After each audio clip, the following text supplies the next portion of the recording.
ሰላም የዩቲዩብ ተከታታዮቼ እንዴት ናችሁ? ዛሬ አብረን ቅቤ እናነጉራለን።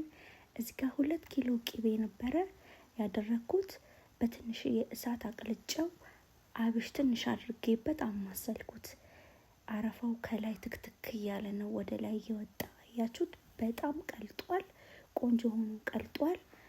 አሁን አወርደውና ውሃ ነው የምጨምርበት በቅቤው ልክ ማለት ነው፣ ቆንጆ እንዲሆን። ከዛ ከ2 ቀን በኋላ እንደዚህ ሆኖ ቅቤያችን ከላይ ስፍፍ ብሎ ከታች ደግሞ ቆሻሻው ከስር ዝቅጥ ብሎ አያችሁት። አሁን በደቃቃ ወንፊት እያጠነፈፍኩት ነው፣ ውሃው ቆሻሻው እየወጣ ነው። ቅቤው ደግሞ ከላይ ስፍፍ ብሏል። 2 ቀን ማደር አለበት።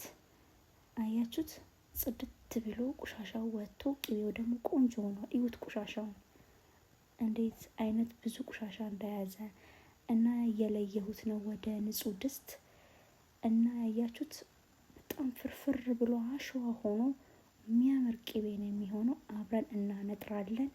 ቀጣይ ቪዲዮ እለቃለሁ። ቻው።